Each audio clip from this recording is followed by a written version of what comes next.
L'Église catholique guide aujourd'hui plus d'1,2 milliard de croyants à travers le monde. Mais personne n'a encore réussi à percer les mystères du Vatican, cet État indépendant, au lieu de l'Église, au lieu du secret. Un texte écrit il y a plusieurs siècles pourrait bien changer la donne. La prophétie des papes. Une prophétie qui semble avoir été au cœur du pouvoir du Vatican. Une prophétie que l'Église semble cacher au monde entier depuis des siècles.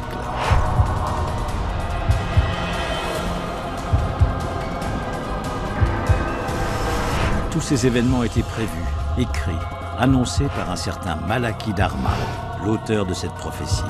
Un texte comprenant 111 devises, la liste de tous les papes du XIIe siècle jusqu'à nos jours. La prophétie est comme un mécanisme lancé, très précis. Plus inquiétant, la liste s'achève par une sentence. Un seul paragraphe annonçant la fin de la papauté, la destruction de Rome et le jugement dernier dans quelques années. Dieu peut faire ce qu'il veut. Et s'il décide qu'il n'a plus besoin de la papauté, alors il n'y aura plus la papauté. Pour Malachie, François est le dernier pape. Il y aura une fin du monde, il y aura donc forcément un dernier pape. Qu'est-ce qui va se passer? Il va se passer l'écroulement de Rome. C'est ça qu'on nous dit. François est-il le dernier pape? Priez pour moi. La fin du monde est-elle annoncée? Ou n'est-ce qu'une prophétie apocalyptique de plus?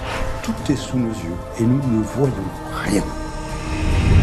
Justement, regardons la prophétie des papes en détail, car au cours des siècles, elle aurait fait ses preuves.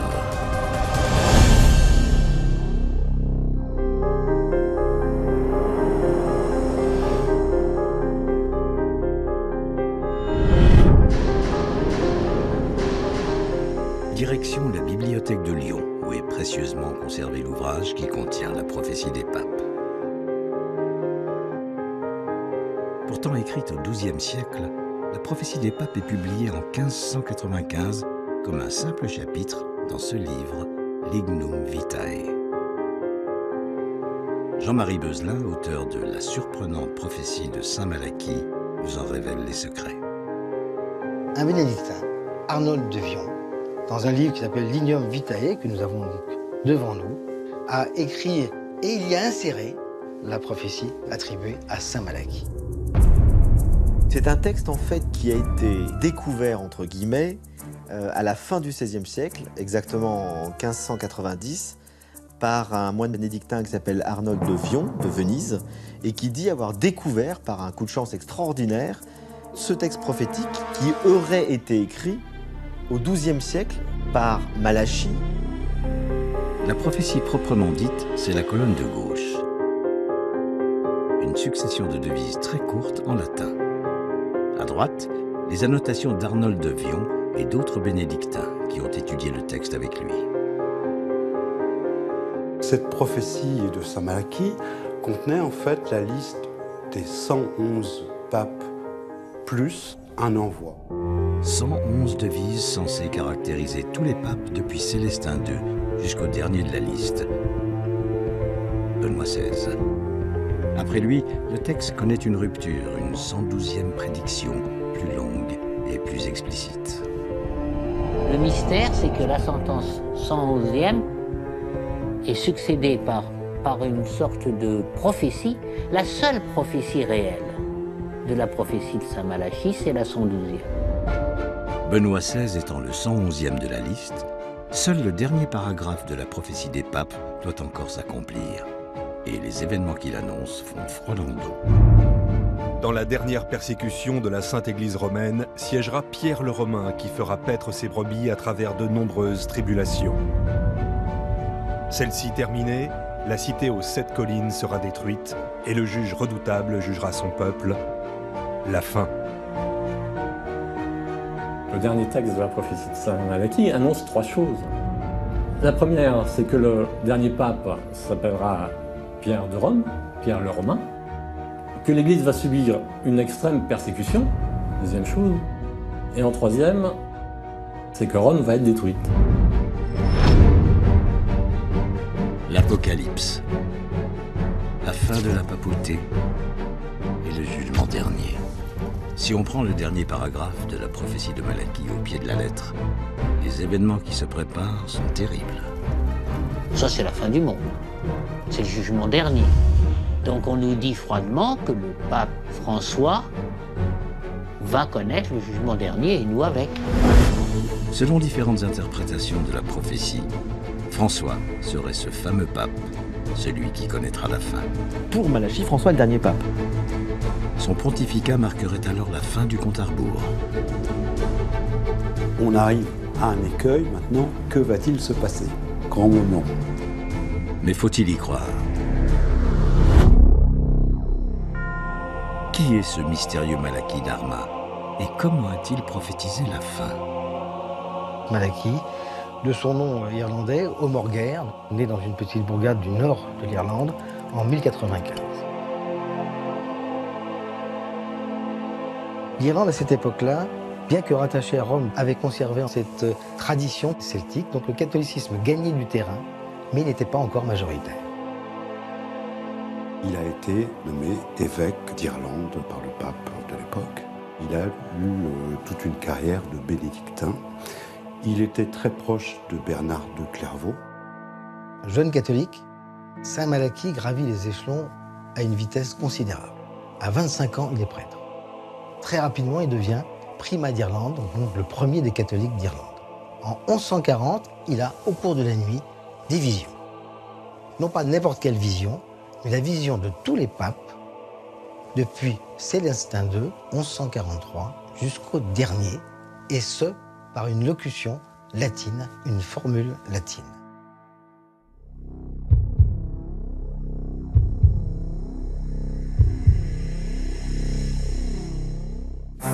Alors pourquoi s'intéresser à un texte obscur qui aurait été écrit par ce moine irlandais du XIIe siècle? En d'autres termes, peut-on faire confiance à Saint Malachie? Saint Malachie, on le dit, ses contemporains le rapportent avec quelques dons de prophétie. Mais dans ces papiers, on n'a jamais retrouvé trace de prophétie. Pour trouver trace des dons prophétiques de Saint Malachie, il faut se rapprocher de sa biographie écrite par son ami Saint Bernard de Clairvaux. Il souligne que Saint Malachie est doué de prévision et qu'il a même prévu sa mort. À des religieux qui lui demandaient où il souhaitait mourir, le moine irlandais répondit à Clairvaux. Et quand? Le jour de la fête des morts, soit le 2 novembre. La même année, en 1148, en route vers Rome, Malachie tomba malade. Il s'arrêta chez son ami Saint Bernard, à Clairvaux, où il mourut le 2 novembre. Mais cela ne suffit pas pour faire de Malachie un grand prophète. Le seul moyen de croire un prophète, c'est qu'il a fait ses preuves avant. Pour cela, replongeons-nous dans la liste des 111 papes que Malachie nous aurait légués. Première devise, Ex Castro Tiberis, du château du Tibre. Célestin II, il est né à Città di Castello, la ville du château, anciennement appelée Tifernum, qui a la même racine que le mot Tibre. Deuxième devise, Inimicius expulsus. L'ennemi chassé désigne Lucius II, qui a été chassé de Rome par le Sénat, principal ennemi de l'Église à cette époque. Troisième devise, Ex magnitudine montis, issu de Montemagno. Avant de devenir pape, Eugène III s'appelait Bernardo Paganelli di Montemagno. Et on pourrait continuer. Toutes les devises font rêver. Et font rêver à partir de symboles de l'intérieur de l'Église. Depuis près de 900 ans, l'histoire de la papauté semble écrite sur ces quelques morceaux de papier. Le moine bénédictin Arnold de Vion aurait découvert et publié un texte prophétique au XVIe siècle. Selon lui, Saint Malachie, un religieux haut gradé, aurait écrit cette prophétie des papes au XIIe siècle. Une prophétie crédible qui se vérifie de conclave en conclave. De quoi attirer l'attention de l'Église à l'époque et d'autant plus aujourd'hui. Alors que la dernière sentence, irrévocable, devrait frapper d'ici peu, comment le Vatican a-t-il pu passer à côté de ce texte? Comment l'Église réagit-elle face à la prédiction de sa propre destruction?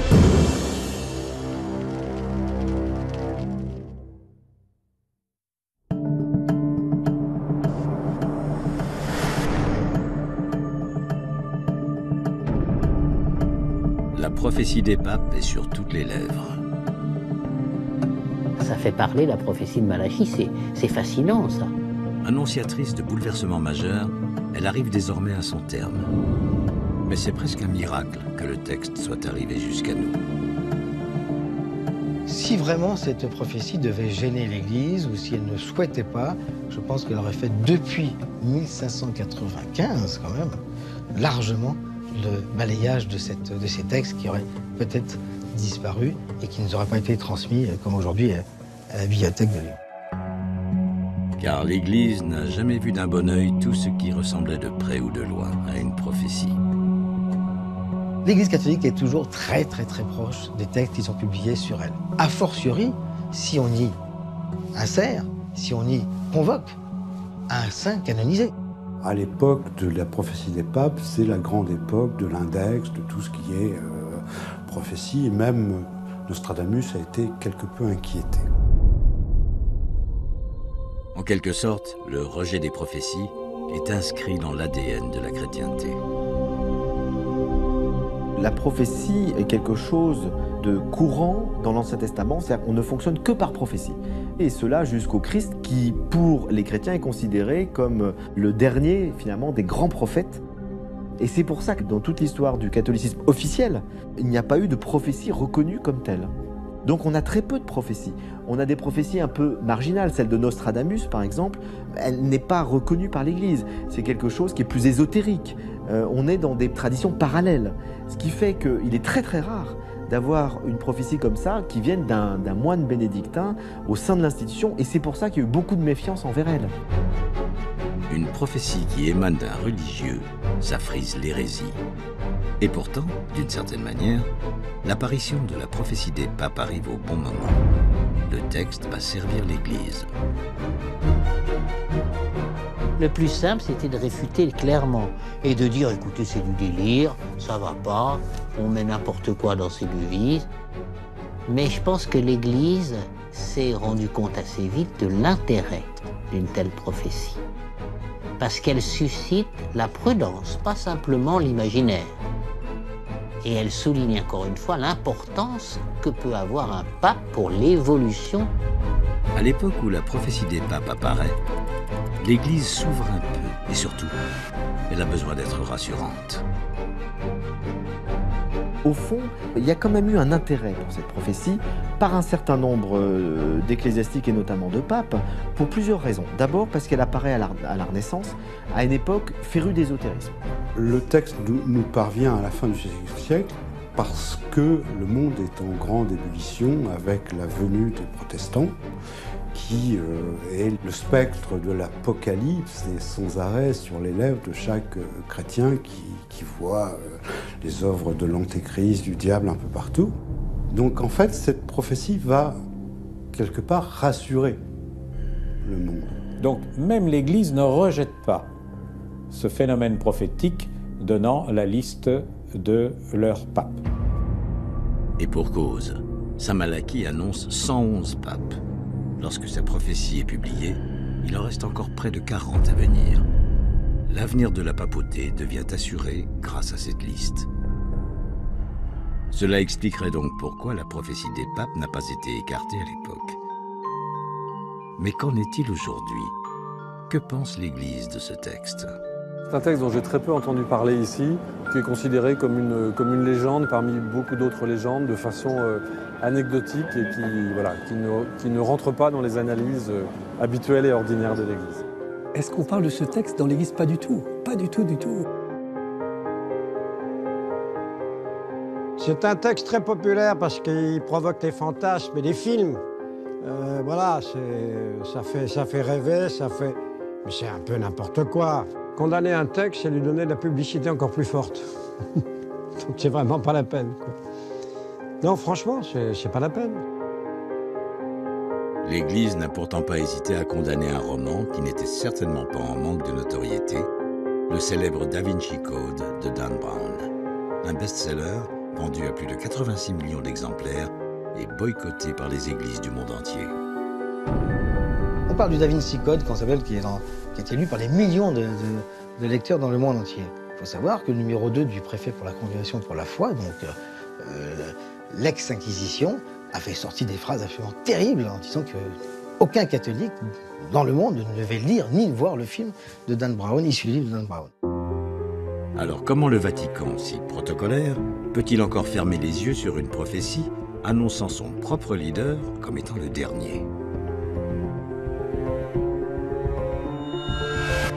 Le Vatican, disons, n'en parle pas officiellement, mais elle est très connue, universellement connue. Le Vatican est trop prudent, comment dire, trop attentif pour se faire officiellement, se faire le porte-voix officiel d'un tel texte. Alors que maintenant, la prophétie pourrait se retourner contre eux.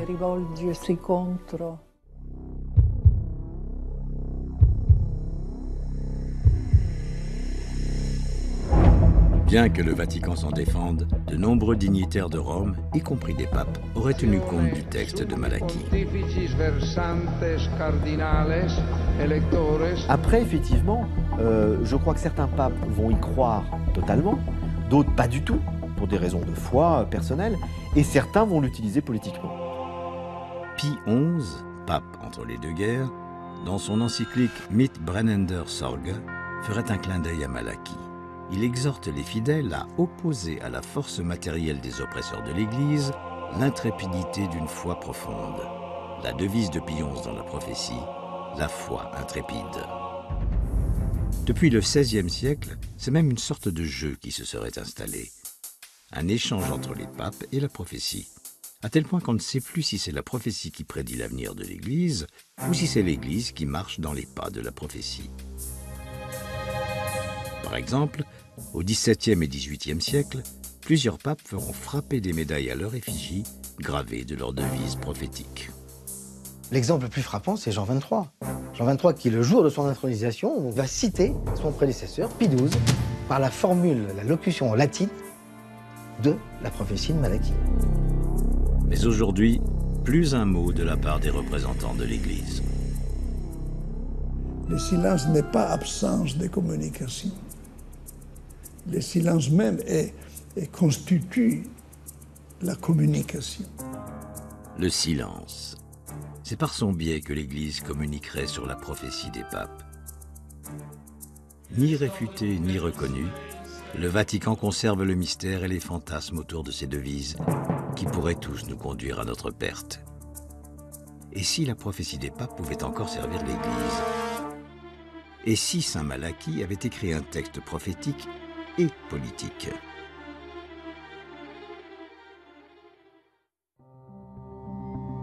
Car si la prophétie est publiée en 1595, elle surgit dans les couloirs du Vatican 5 ans plus tôt, juste avant le conclave de 1590, qui fera pape Grégoire XIV, et ce n'est sans doute pas un hasard. Je pense qu'au départ, c'est un texte politique, puisqu'il est prophétique et politique, puisqu'il cherche à influencer un conclave. Donc là, on est devant vraiment quelque chose de très politique. Le moine en question, il faisait ça pour faciliter l'élection de tel pape ou tel autre, pour que ça corresponde mieux à la devise. Ça a presque un côté politicard. Je pense qu'il existe certainement, au sein de l'Église catholique apostolique romaine, un ordre suffisamment puissant pour imposer aux différents conclaves la réalisation de cette prophétie. Pourtant, le conclave auquel assistent les cardinaux votants est extrêmement contrôlé, réglé à la perfection, et ce, depuis des siècles. De nos jours, dès l'entrée des cardinaux dans la chapelle Sixtine, les réseaux téléphoniques et Internet sont brouillés, les volets sont fermés. En principe, les archevêques sont totalement maîtres de leur choix. Le cardinal archevêque de Lyon, votant aux 2 derniers conclaves, nous en livre les secrets. C'est dans le premier vote qu'on voit comment les voix se répartissent. Beaucoup changent d'avis jusqu'au dernier moment. Quand est-ce qu'il fait son choix? Quand il prend ce petit bulletin de vote et qu'il écrit dessus le nom de celui qu'il a choisi. On avance dans la chapelle Sixtine en tenant son bulletin de vote comme ça. On dit une prière, très belle prière, qui pourrait être valable pour toute élection. D'ailleurs, je prends à témoin Jésus, qui me jugera au dernier jour, que celui dont j'ai écrit le nom c'est celui que, selon Dieu, je juge le plus apte pour remplir cette fonction. Ce qui veut dire, j'ai pas voté pour un copain, j'ai pas voté pour quelqu'un qui me plaît, j'ai voté pour, je sais quelle est la fonction du successeur de Pierre et du pape, et parmi nous, celui qui me semble le plus adapté à cette fonction, c'est lui. Voilà pourquoi j'ai créé son nom. C'est juste avant le conclave que les règles sont beaucoup moins strictes. Avant de procéder au vote, les cardinaux sont réunis afin d'avoir tout le loisir de discuter, négocier. Et on discute de tout ce qu'on veut. Chacun prend la parole, dit son opinion sur la situation actuelle de l'Église, pose des questions, donne des accents, des points d'attention, etc. Personne n'est obligé de parler, quelqu'un peut parler une fois, deux fois, trois fois, enfin bon, il y a une assez grande liberté. Un seul ou plusieurs cardinaux pourraient donc influencer le conclave. Difficile à confirmer, mais bel et bien possible.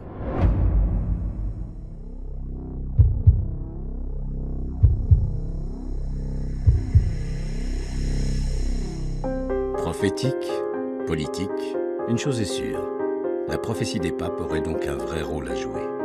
Et si l'on prend en compte l'hypothèse politique, le Vatican lui-même aurait pu écrire ou faire écrire cette prophétie.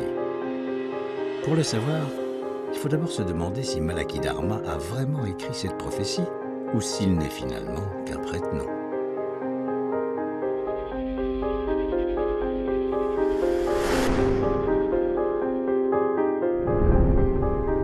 D'abord, la prophétie des papes n'a été découverte que 450 ans après son écriture officielle. Voilà qui a de quoi éveiller les soupçons. À cette époque, conserver un manuscrit jamais publié semblait être de l'ordre du miracle. Ensuite, cette prophétie des papes semble prédire l'avenir de l'Église avec énormément de précision. Trop de précision. Serait-elle trop belle pour être vraie? Ça colle tout à fait bien. Mais ce qui est toujours délicat, c'est d'attribuer justement cette prophétie à saint Malachie, alors qu'à mon avis, il n'en est pas l'auteur.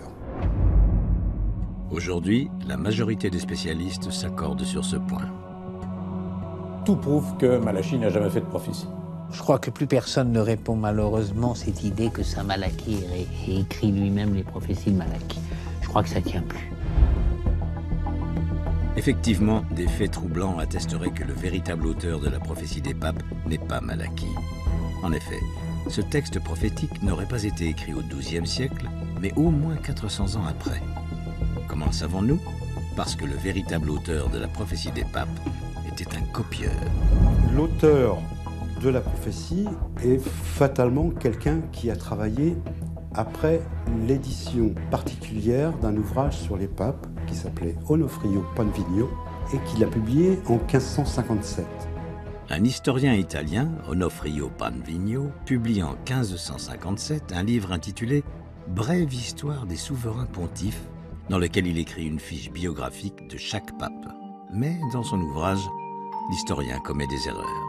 L'auteur fabricant de cette prophétie reprend les mêmes erreurs.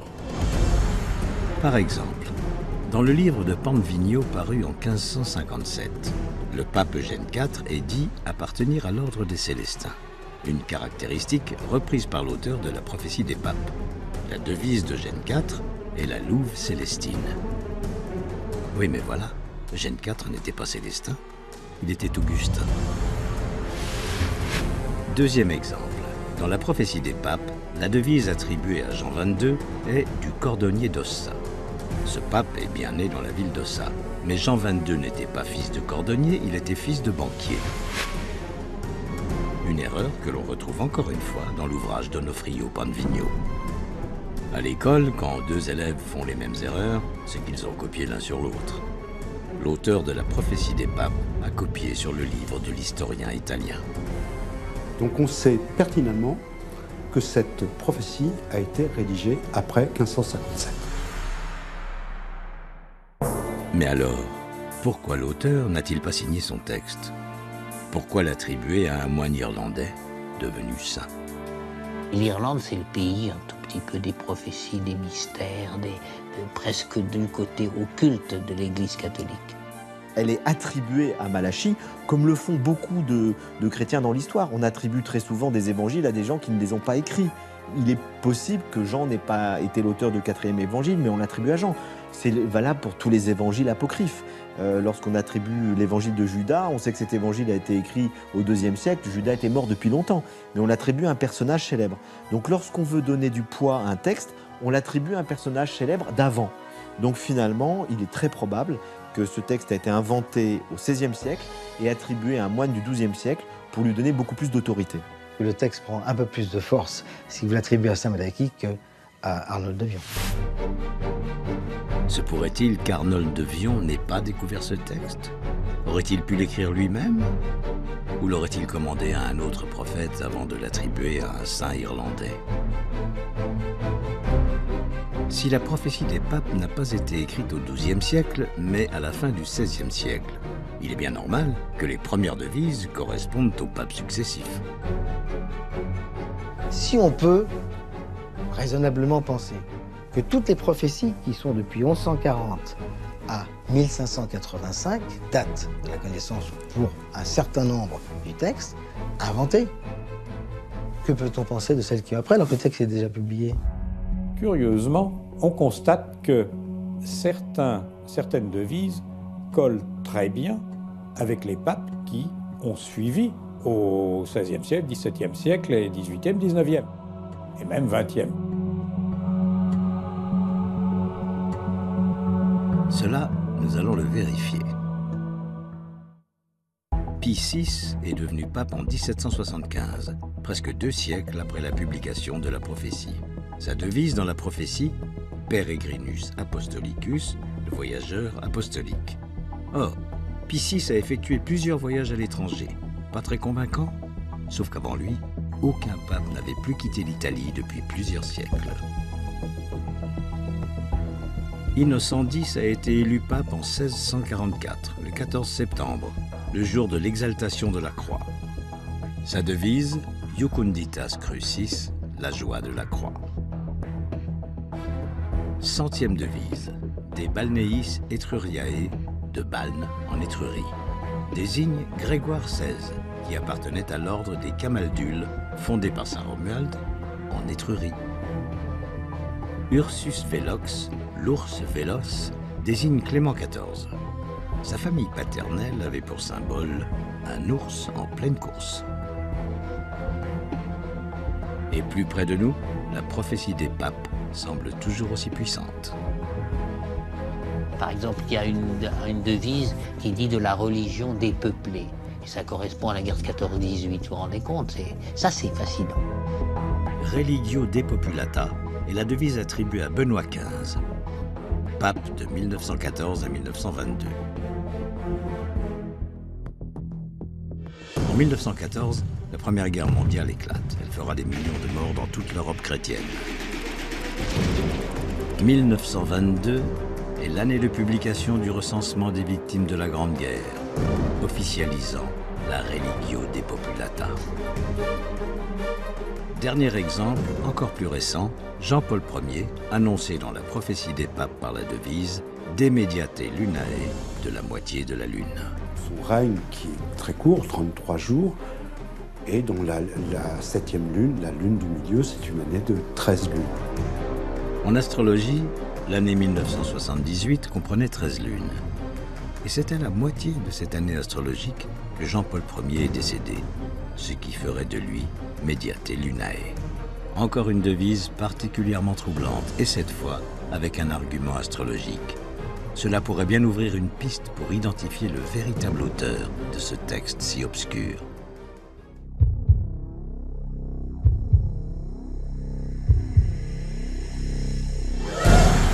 La prophétie des papes est donc entourée d'une zone d'ombre difficile à dissiper.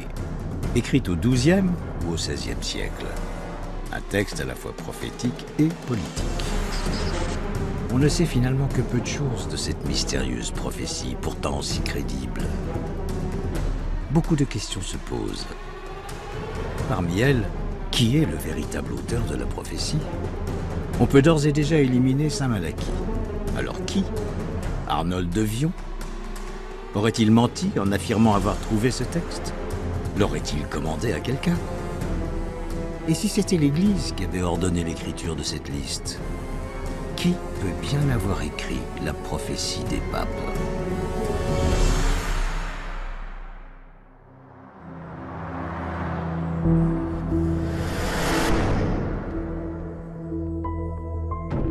Une théorie concernant l'auteur de la prophétie des papes sort du lot. Selon plusieurs spécialistes, il s'agirait d'un prophète particulièrement connu du grand public. Un prophète ayant bien vécu au XVIe siècle, puisqu'il a recopié les erreurs d'un livre paru en 1557. Un prophète intéressé par les souverains pontifes et l'Église catholique. Un prophète féru d'astrologie. Certaines devises y font clairement référence. Sans oublier que ce mystérieux auteur doit être reconnu de son temps et avoir fait ses preuves. Un seul nom peut venir sur cette prophétie, c'est Michel de Notre-Dame, alias Nostradamus. Je pense que Nostradamus est effectivement le rédacteur, le créateur de cette liste des papes. Quelles sont les preuves qui permettraient d'arriver à cette conclusion? Tout d'abord, Arnold de Vion et Nostradamus ont vécu à la même époque, au XVIe siècle. Ils sont nés tous les deux en France, dans le sud.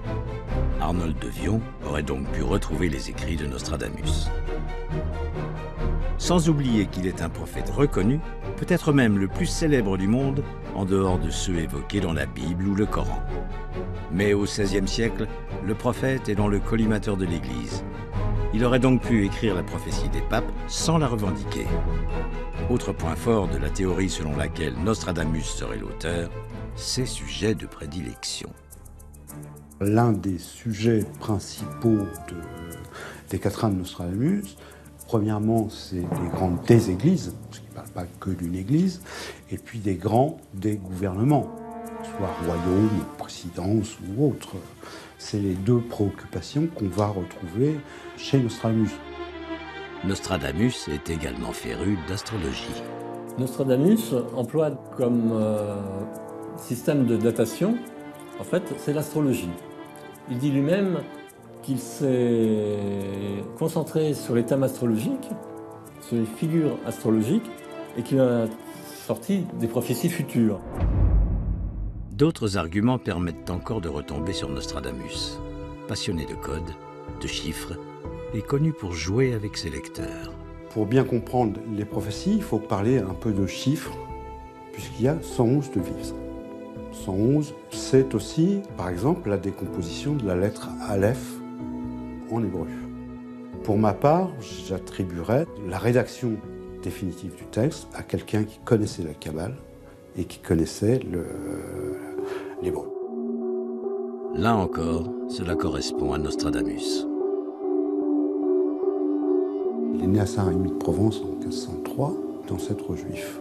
Ses grands-parents s'étaient convertis au catholicisme, mais n'en oubliez pas l'étude des textes anciens, du grec, du latin, de l'hébreu et de bien d'autres langues. Mais les prophéties revendiquées par Nostradamus sont-elles à la hauteur de la prophétie des papes? Voici ces célèbres centuries publiées en 1555. Une centurie est un ensemble de 100 quatrains prophétiques. Et si on les lit attentivement, on ne peut être que très troublé. Dans le 20e quatrain de la 9e centurie, Nostradamus évoque un homme venu à Varennes, de nuit, en passant par Voltorte, Herne et la Pierre Blanche. Un homme qui fut cause de tempêtes, de feu et de sang. Le 21 juin 1791, de nuit, Louis XVI fuit Paris pour échapper aux révolutionnaires. Après être passé par les lieux dits Voltorte, Herne et la Pierre Blanche, il est arrêté à Varennes. La tempête révolutionnaire aura raison de lui et il aura la tête tranchée. Presque 250 ans avant les événements, ce quatrain de Nostradamus donne les noms de 4 lieux empruntés par Louis XVI cette célèbre nuit. Et ce n'est pas tout. Il y a d'autres passages dans la prophétie de Nostradamus sur des faits qui sont évidents. Notamment le fait qu'un roi de France est mort suite à une joute, où il a crevé. Je crois que c'est le plus évident en fait. Ce fameux quatrain, paru en 1555, le voici. Le lion jeune, le vieux surmontera.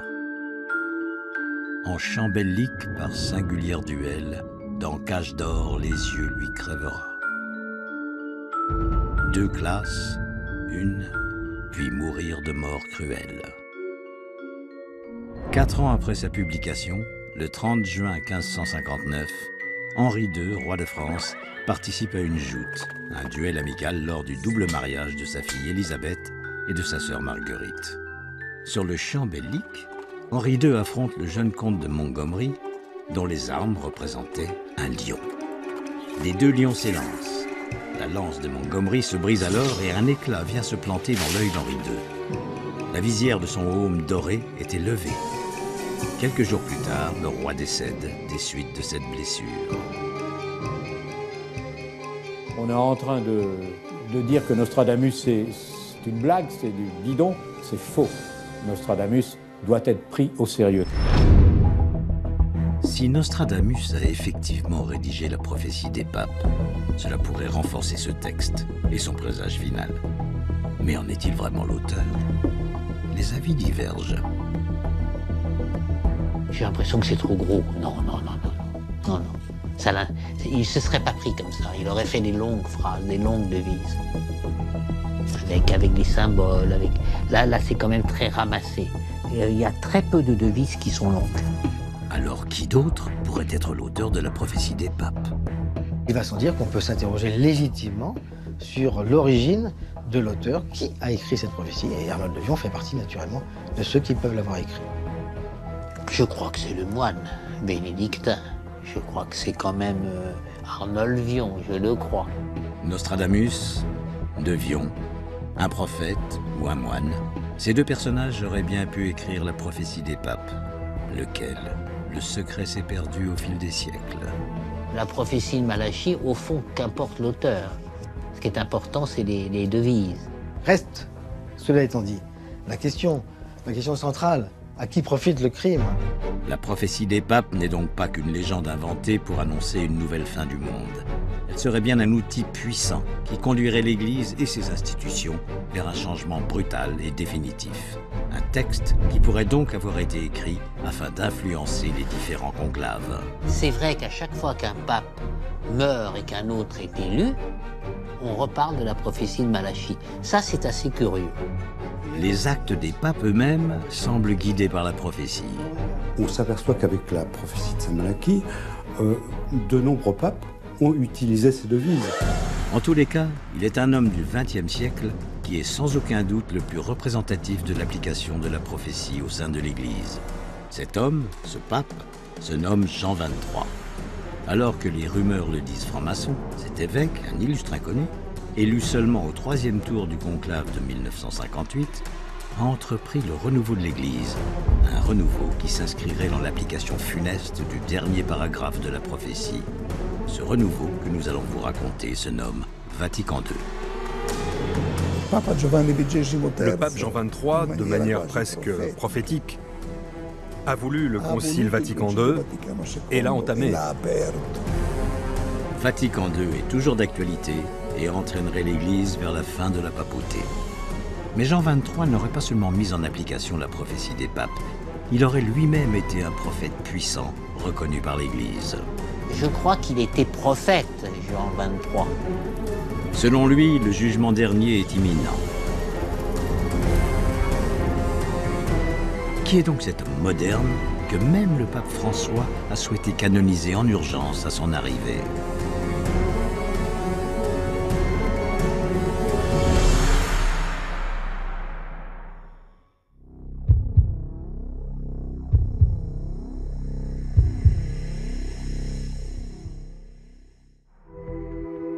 Angelo Roncalli, futur Jean XXIII, aurait lui aussi prédit le jugement dernier. C'est ce que prétend Pierre Carpi, un célèbre écrivain contemporain italien, dans un livre publié en 1976, Les prophéties de Jean XXIII. En plus d'avoir utilisé une devise de la prophétie des papes, Jean XXIII aurait donc lui-même eu des visions. Je crois qu'il était prophète, Jean XXIII. Jean XXIII, c'était l'homme de la bonté. Et un homme prophétique, je disais il y a quelques instants. Dans ses prophéties, il aborde de nombreux thèmes comme le communisme, le nazisme et notamment la papauté. À l'instar de la prophétie des papes, Jean XXIII, de sa devise « Le pasteur et le notonnier », a lui-même prédit plusieurs pontificats. 8e prophétie écrite en 1935. Ici, Angelo Roncalli annonce donc un pape, et parmi les détails qu'il donne, certains sont particulièrement explicites. Il sera élu dans une période où l'Italie est marquée par le sang. Rome en des jours de sang. Ce pape aura aussi un lien privilégié avec les jeunes catholiques. Ce seront les jeunes qui t'acclameront. Enfin, ce pape sera blessé, mais la plaie se refermera. Ton unique blessure se fermera. Cette fiche signalétique correspond tout à fait à un souverain pontife bien connu, Jean-Paul II. Élu en 1978, au beau milieu des années de plomb en Italie. Jean-Paul II, créateur des Journées mondiales de la jeunesse. Jean-Paul II, victime d'un attentat en 1981, dont il réchappera in extremis.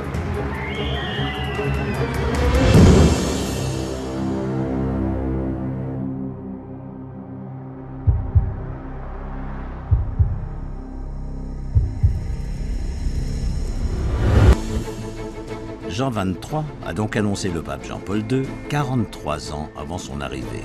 Une question de crédibilité se pose sur ces prophéties. Mais alors, que penser de la 28e prophétie de Jean XXIII? L'Apocalypse avec des heures très sombres pour l'Italie et l'Europe tout entière.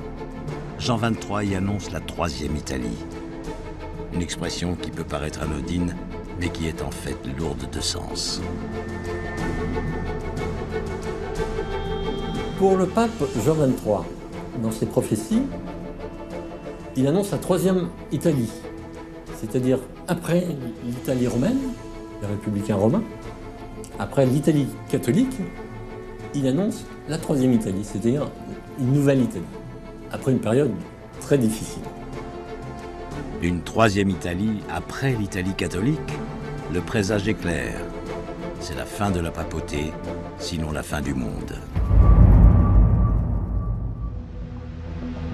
Prophétie des papes, prophétie de Jean XXIII. Déjà 2 textes, étroitement liés et particulièrement crédibles, qui annoncent la fin de Rome et pire, du monde. Le pape Jean XXIII, en plus d'avoir délibérément cité la prophétie des papes pendant son pontificat, aurait lui aussi eu des visions. Comment l'Église peut-elle accepter un tel affront? Eh bien là encore, de la même façon que pour la prophétie des papes, le Vatican n'y prête pas attention, officiellement. On se contente d'étudier les très nombreux textes publiés par les papes, aussi bien par Jean XXIII que par les autres. Donc malheureusement, je crois que je n'ai pas grand-chose à préciser sur ces textes de Jean XXIII. Difficile de croire que les écrits d'un pape passent inaperçus à Rome. L'Église ne condamnera jamais le texte, mais en plus, elle va jusqu'à canoniser Jean XXIII, et de façon exceptionnelle. C'est surprenant. On aurait pu faire successivement 2 canonisations. Selon les spécialistes de la prophétie, comment ne pas y voir une reconnaissance de ce qu'a fait, écrit et dit le pape Jean XXIII. 27 avril 2014, place Saint-Pierre, Vatican. 800 000 pèlerins du monde entier sont venus assister à un événement hors du commun. Pour la première fois dans l'histoire de l'Église, 2 papes vont être canonisés, c'est-à-dire déclarés saints, et en même temps. Toujours plus surprenant, cette double canonisation a lieu en présence de 2 autres papes, François qui préside et Benoît XVI, pape émérite. Très vite, l'événement est surnommé la messe aux 4 papes. Jamais l'Église catholique apostolique romaine n'a vécu ça. On est dans quelque chose d'absolument époustouflant. Le fait que le pape François choisisse ces 2 papes, c'est très très fort pour continuer le chemin. Il y a un texte, une des prophéties, donc sur les 32, qui semblerait expliquer que l'Église catholique va se retrouver à un moment donné avec 2 têtes et une seule mère l'Église, 2 têtes, 2 empereurs. C'est un petit peu le cas de figure auquel on peut penser maintenant avec Benoît XVI et sa renonciation et le pape François qui a été élu. Quel est donc le message que François a voulu faire passer au monde entier? Jean XXIII avait prophétisé l'arrivée de Jean-Paul II. Il a entrepris le concile Vatican II qui pourrait entraîner la fin de la papauté. Jean-Paul II l'a mise en application. Il était presque évident que ces deux papes devaient être canonisés ensemble. François voulait-il rendre hommage à Vatican II? J'en suis convaincu, oui. Parce qu'on a besoin de Vatican II. Est-ce un hommage à Vatican II? On peut l'interpréter comme ça, dans la mesure où d'un côté Vatican II était ouvert par Jean XXIII et que ses prédécesseurs ont cherché à ne pas aller au-delà, mais au moins à le pérenniser. Une théorie qui se confirme puisque François a également béatifié Paul VI le 19 octobre 2014. Pape de 1963 à 1978, c'est lui qui a conclu Vatican II. Paul VI, c'était aussi Vatican II. Paul VI est le pape qui a pris la suite de Vatican II et qui l'a terminé. C'est quand même pas rien. Vatican II est l'événement le plus marquant de l'histoire de l'Église au XXe siècle. C'est un concile, une assemblée d'évêques du monde entier réunis afin de débattre de la direction que doit prendre l'Église catholique. Vatican II symbolise l'ouverture au monde moderne et le retour aux racines du christianisme. En bref, une Église plus simple et dans l'air du temps. Et si c'est bien Jean XXIII qui a ouvert ce concile en 1962, Jean-Paul II s'y est inscrit. Le pape Jean XXIII, de manière presque prophétique, a voulu le concile Vatican II et l'a entamé. Jean-Paul II, en revanche, a été l'un des pères fondateurs du concile. C'est très intéressant. Puis il a été l'homme que la vie a conduit à dialoguer avec le monde, mais toujours suivant les traces du concile Vatican II. Un Vatican II qui représenterait peut-être la réponse de Jean XXIII à ses propres visions, mais aussi à la prophétie des papes. J'appelle encore Vatican II une renaissance de l'Église, un éveil, un réveil de l'Église. La mission de Vatican II serait alors de sauver le destin de l'Église. La prophétie touche à sa fin. C'est la fin de la prophétie. Ça, c'est la fin de la prophétie. Après Vatican II, l'Église doit redoubler d'efforts si elle veut désamorcer la prophétie des papes. Je pense qu'on est au XXIe siècle et que l'Église ne survivra pas 2000 ans encore s'il est fondé sur les mêmes bases que les siècles précédents. Vous allez voir, on n'est pas à une surprise près. Et je ne suis pas du tout un oiseau de mauvais augure. Les gens le savent très bien. Ils savent très bien qu'il y a eu des dérives terribles. Et François, le dernier pape, pourrait bien être l'élu. Depuis son élection, le souverain pontife accumulerait les références à la prophétie des papes. Même le pape François le dit. Il dit qu'il faut revenez aux valeurs essentielles. Il le dit parce qu'il sait très bien que tout s'écroule. Il le sent, il le voit.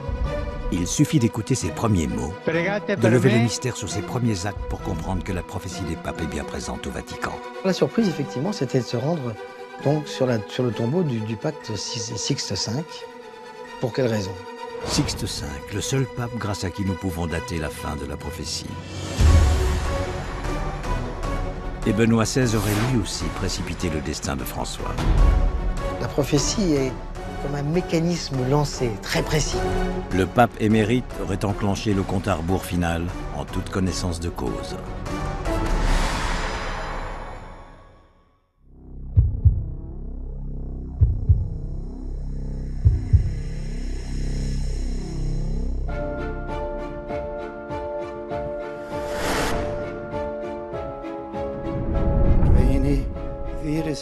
Benoît XVI, désigné par la prophétie des papes comme Gloria Olivae, la gloire de l'olivier, la 111e devise, tient une place capitale dans la liste des derniers papes. Car après lui, plus de devises. Il ne reste que l'envoi final, le dernier paragraphe apocalyptique de la prophétie. Dans la dernière persécution de la Sainte Église romaine siégera Pierre le Romain qui fera paître ses brebis à travers de nombreuses tribulations. Celle-ci terminée, la cité aux 7 collines sera détruite et le juge redoutable jugera son peuple. La fin. Le paragraphe annonçant ce Petrus Romanus est différent des 111 devises. La structure même du texte connaît une rupture. Et comme pour coller à la prophétie, Benoît XVI a créé cette rupture. 11 février 2013, coup de tonnerre au Vatican. Le pape annonce aux fidèles qu'il renonce à sa fonction.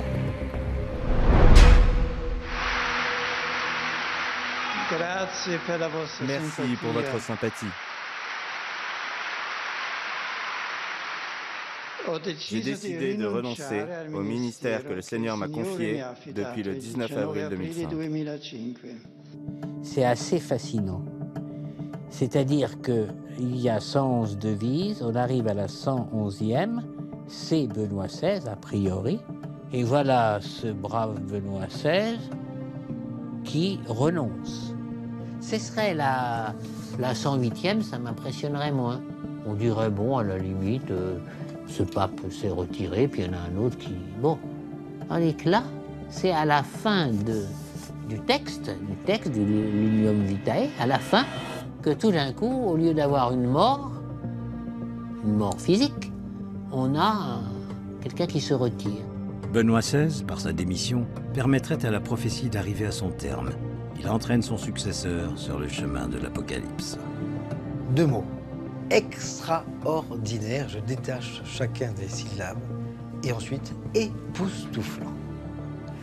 C'est la première fois dans l'Église catholique apostolique romaine qu'un pape vivant renonce de sa charge alors qu'il n'y a pas de guerre papale. D'autant plus que Benoît XVI ne démissionne pas comme ça un jour au hasard.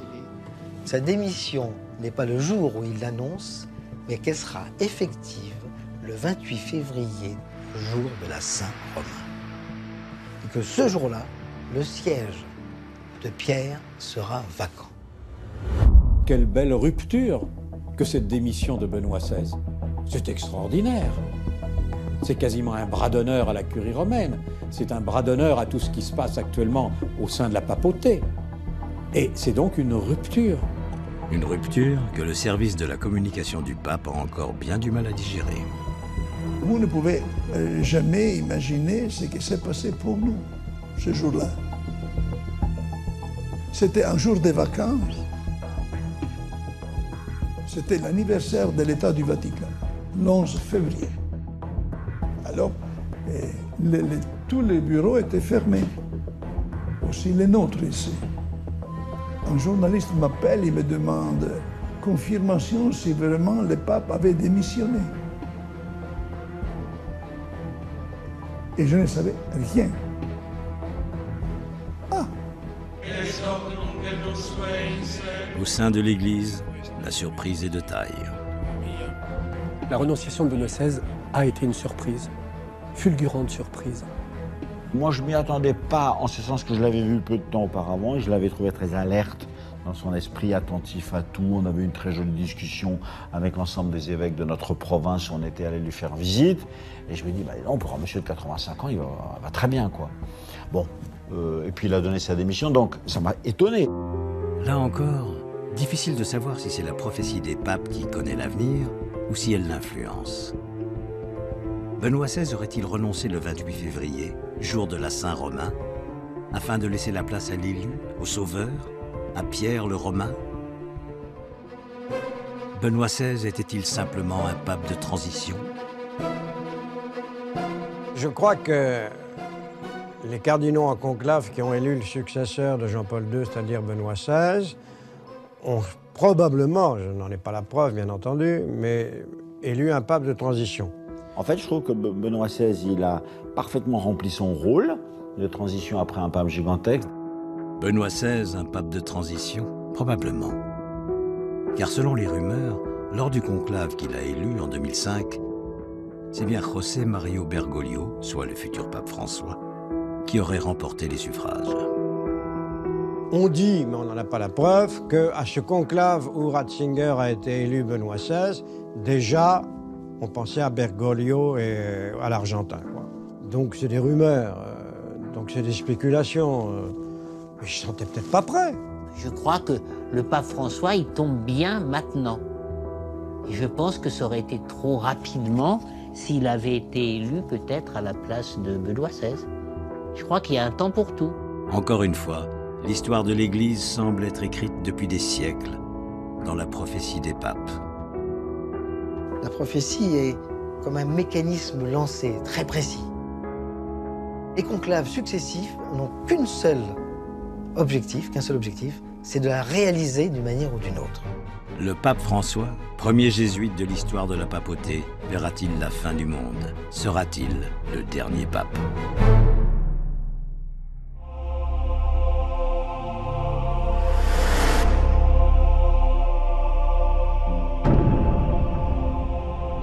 Mardi 12 mars 2013, les cardinaux entrent en conclave. Leur mission, élire un nouveau pape. Dans la prophétie, ce souverain pontife sera le premier à ne pas avoir de devise. Selon ce texte, l'Église fait donc un grand saut dans l'inconnu. Après 2 jours et autant de fumée noire, ça y est. Une fumée blanche annonce au monde entier que l'Église a à sa tête un nouveau pape. Habemus Papa.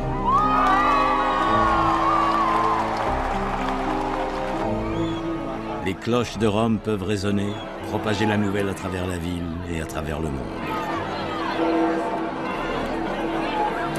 Après 5 tours de scrutin, le cardinal argentin José Mario Bergoglio accède au sommet du Vatican.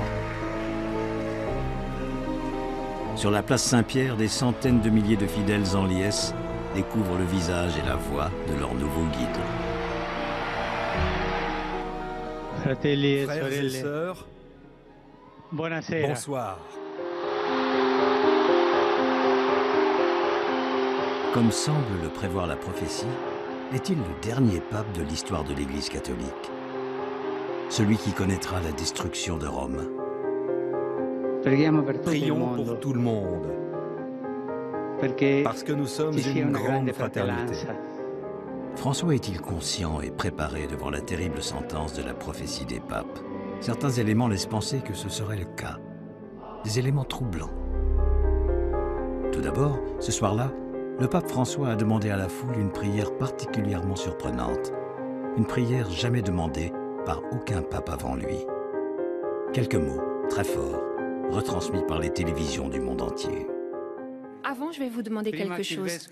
Avant que l'évêque ne bénisse le peuple, je vais vous demander que vous priez le Seigneur pour qu'il me bénisse. Que le peuple demande au Seigneur de bénir son évêque.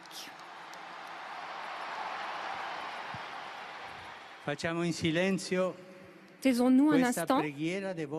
Faisons cette prière en silence avec moi. Une demande qu'il a également formulée sur Twitter. Mais surtout une requête qui a agité la toile et remis la prophétie des papes sur le devant de la scène. La première chose qu'il a demandé à la foule, priez pour moi. J'aurais pas pensé qu'il allait prier pour nous, dans le monde de chaos dans lequel on est. Non, c'est prier pour moi. On peut penser qu'il a conscience de la charge terrible qui lui a été échue. Et on peut penser qu'effectivement qu'il s'inquiète de la prophétie parce que à chaque conclave, la prophétie est vérifiée. Bien que cette phrase soit soumise à différentes interprétations, cela reste troublant. Deuxième élément, le pape François n'a pas un profil habituel. Est-ce un hasard s'il est le premier jésuite élu à la tête de l'Église? Le nouveau pontife semble être armé pour accomplir la prophétie. Les jésuites sont connus pour leur austérité, bien loin de l'image clinquante et opulente donnée par le Vatican. D'emblée, par le choix de son nom, le pape fraîchement élu semble vouloir remettre l'Église dans le droit chemin. Francesco è l'uomo della pace.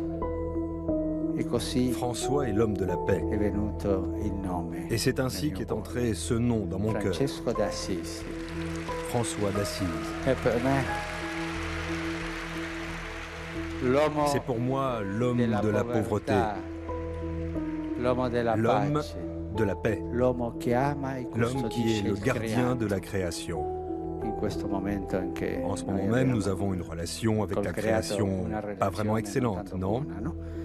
Et l'homme qui nous donne cet esprit de paix, l'homme pauvre. Comme j'aimerais une église pauvre pour les pauvres. Un pape humble, qui lave les pieds de prisonniers, qui refuse de loger dans l'appartement pontifical, qui porte une tenue plus sobre que ses prédécesseurs. Les premiers messages envoyés par le nouveau pape sont clairs. Il va y avoir du changement à Rome. Le faste extrême du Vatican vit peut-être ses derniers instants. Et si l'on en croit la prophétie, ces changements brutaux pourraient aller jusqu'à la fonction suprême elle-même. Ainsi, les premiers mots du pape François pourraient s'inscrire dans la droite ligne de la prophétie des papes. Il s'est présenté comme l'évêque de Rome. La première chose qu'il a dit sur le balcon de la place Saint-Pierre, « Je suis l'évêque de Rome ». Ce qui est vrai d'ailleurs, puisque le pape, avant d'être le pape, il est l'évêque de Rome. Mais c'est étonnant que ce soit la première chose qu'il ait dit. Donc certains ont relevé en disant, ben voilà, c'est une manière de se relier effectivement à la prophétie de Malachie, qui est manifester le caractère essentiellement romain du pape. Même le pape François le dit.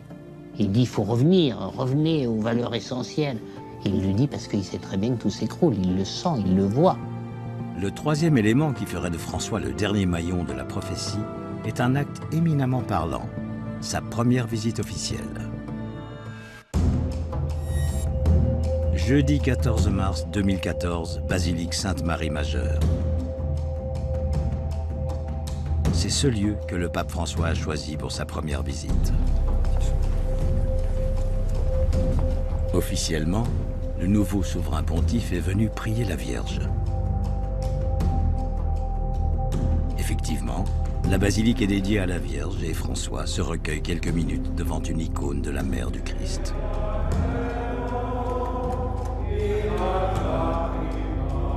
Mais encore une fois, l'occupant du trône de Saint-Pierre semble adresser un clin d'œil à la prophétie des papes. Car après avoir prié la Vierge, c'est dans une autre chapelle de la basilique qu'il se dirige. Le pape François s'agenouille alors ici, face à un mystérieux tombeau.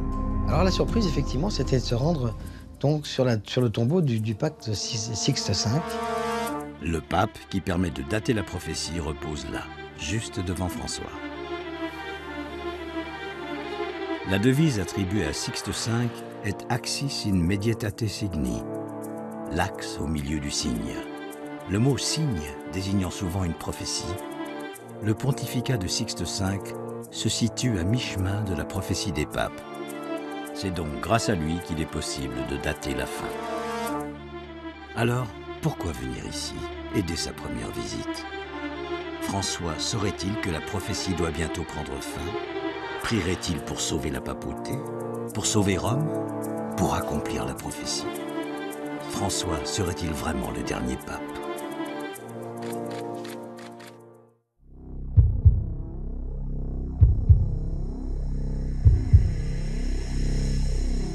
Car selon une tradition orale parvenue jusqu'à nous, le texte publié en 1595 serait incomplet.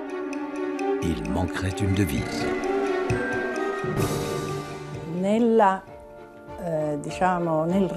Il n'y a pas que le texte de la prophétie des papes qui soit arrivé jusqu'à nous. Au travers des siècles, une tradition orale dit qu'il y a une devise supplémentaire. Selon cette transmission orale, Saint Malachie, de retour à Rome, et suivant sa vision et son inspiration, a ajouté un dernier pape, que le texte appelle Caput Nigrum.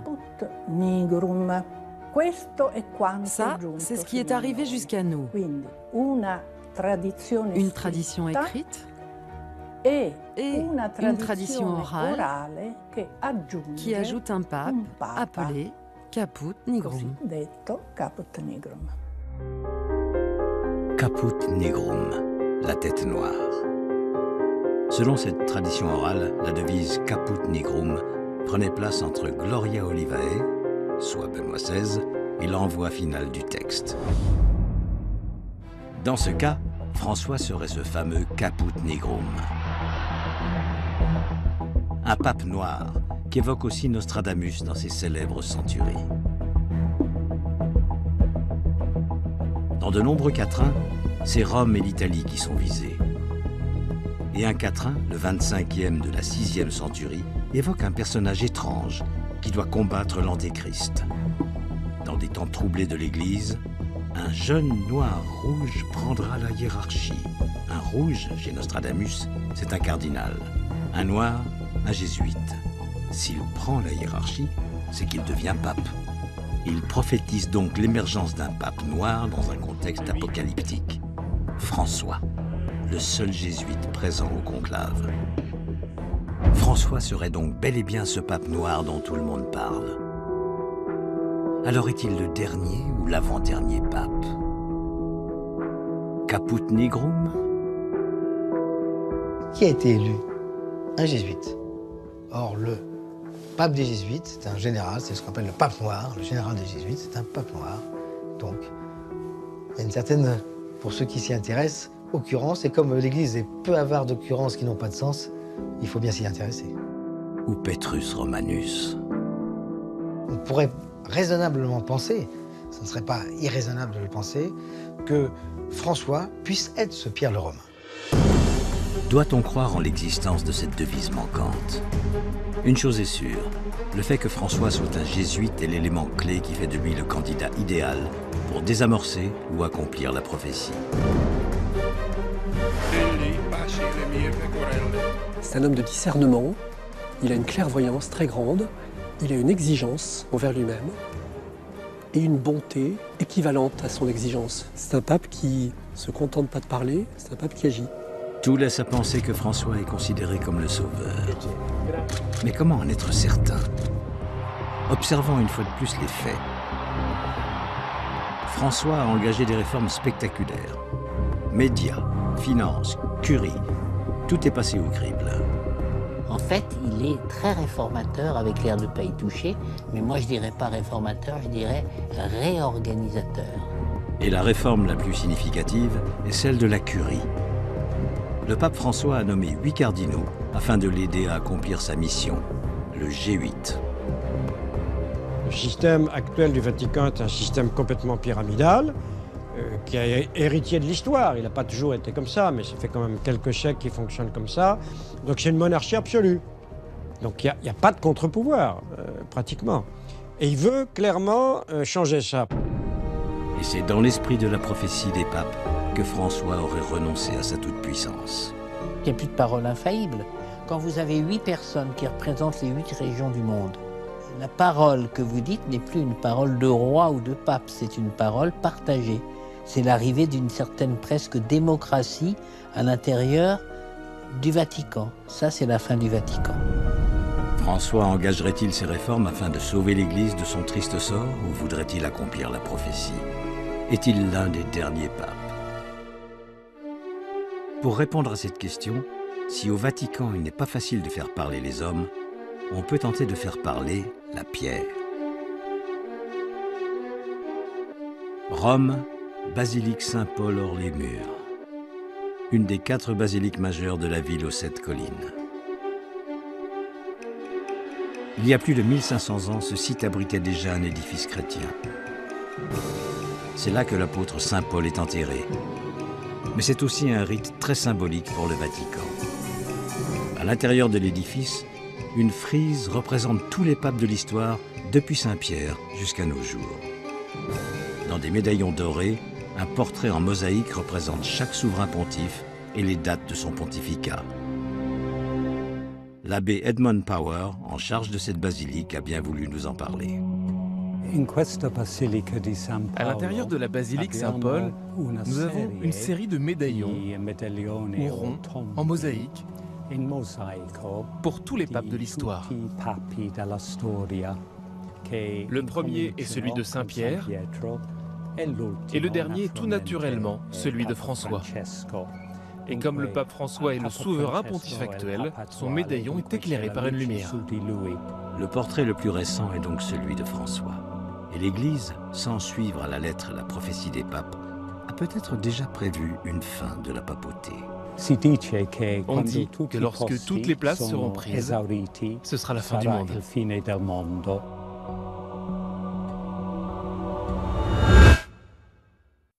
Benoît XVI, François, le Vatican et la ville de Rome. Tout le monde paraît savoir que la papauté va prendre fin. L'Église catholique n'est plus, elle n'a plus l'influence première qu'elle avait. Est-ce qu'on peut envisager la fin de la papauté si cette prophétie arrivait à son terme? La question se pose. Comment la prophétie des papes peut-elle guider le destin de l'Église depuis des siècles? C'est comme si le Vatican possédait une horloge interne. Inexorable. Véritable divination. La prophétie des papes arrivera-t-elle à son terme? C'est la fin de la prophétie. Ça, c'est la fin de la prophétie. François est-il le dernier? L'avant-dernier? Doit-on se préparer à l'Apocalypse? C'est pas une boule de cristal, une prophétie. C'est un esprit. Que va-t-il donc se passer? Le compte à rebours serait-il bientôt arrivé à son terme?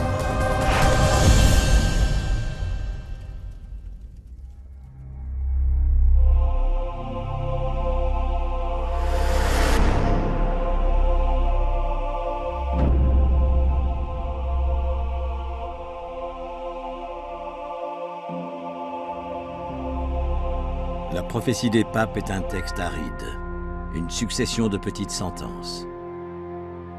Pas de nom, pas de chiffres, pas de date. Les textes prophétiques sont cryptés et décryptables. Au moment voulu, c'est ça qui est absolument ahurissant. Et la prophétie des papes semble ne pas échapper à cette règle. C'est l'avis de plusieurs spécialistes. Il y a un passage dans la prophétie de Saint Malachie qui signe en fin de compte le milieu de la prophétie. Ce passage, c'est la devise Axis in medietate signi, l'axe au milieu du signe, attribué à Sixte V. La première devise de la prophétie des papes correspond à Célestin II, élu en 1143. Sixte V accède au trône de Saint-Pierre en 1585, soit 442 ans après. S'il marque le milieu de la prophétie, celle-ci doit prendre fin 442 ans plus tard, en 2027.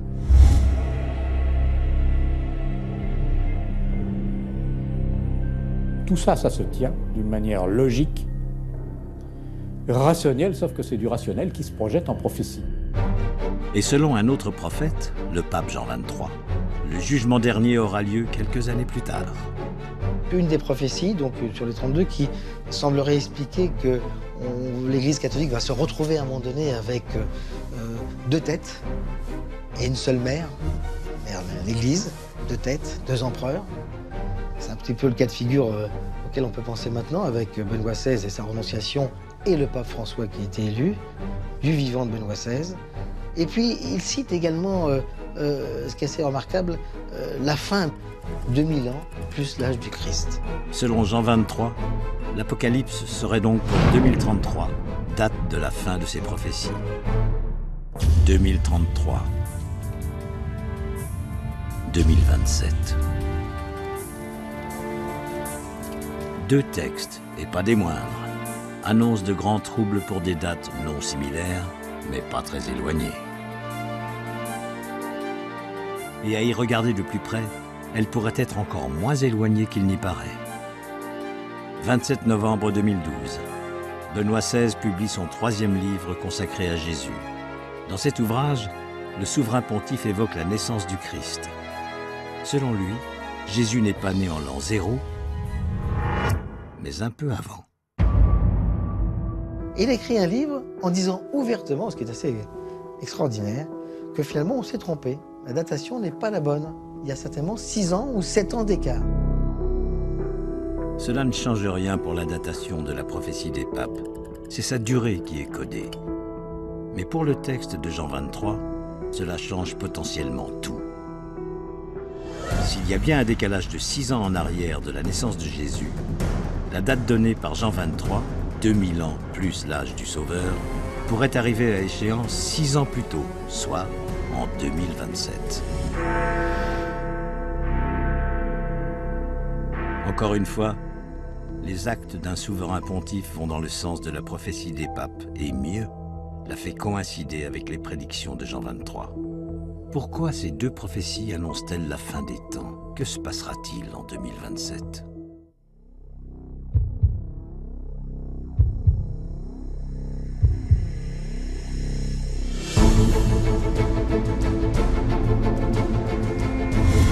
La prophétie des papes et Jean 23 annonce le jugement dernier. L'Apocalypse, la fin de Rome. Mais doit-on vraiment prendre cette menace au sérieux? Naturellement, là nous sommes confrontés à un problème d'interprétation. De toute façon, on est à la fin. Maintenant, que veut dire l'Apocalypse et que veut dire l'écroulement de Rome? Ça, c'est un mystère. Première hypothèse, la fin de la papauté. La prophétie de Malachie, elle dit que la papauté peut se terminer. Ça, je le crois. Dans ce cas, le plus probable serait que le pape redevienne un simple évêque de Rome. Vous savez que le devoir du conclave est de donner un évêque à Rome. Car au départ, celui qui occupait le trône de Saint-Pierre n'était que l'évêque de Rome, et les chrétiens étaient unis. Peut-être que le principal obstacle à l'œcuménisme, c'est le pape. Et si la prophétie des papes ne prédisait que la fin de la toute-puissance de Rome sur l'Église? La prophétie de Malachie, c'est le rappel sans cesse à l'Église catholique que la papauté n'est pas une royauté, n'est pas une monarchie, mais quelque chose qui peut se transformer dans le sens de l'ouverture et de l'amour. Et si Petrus Romanus, Pierre de Rome, était la pierre sur laquelle une nouvelle Église sera bâtie? Le prochain pape, en fait, qui est nommé dans la prophétie de Saint Malachie, Petrus Romanus, Pierre le Romain, en fait, son œuvre principale, ça sera certainement de réconcilier les églises. Un futur bien idéal face à une prophétie si funeste. Deuxième hypothèse, l'Apocalypse. Une catastrophe de ce genre, au sein de l'humanité ou au sein tout simplement de l'Église catholique, c'est le prochain pape qui va le vivre. On ne peut occulter l'inquiétante conjonction des dates annoncées de cette catastrophe. 2027, la fin, selon la prophétie des papes. 2027, le jugement dernier. Et si les deux hypothèses étaient exactes? Et si la fin de la papauté coïncidait avec la fin des temps? Nous le saurons en 2027, date à laquelle s'accomplira peut-être la prophétie des papes.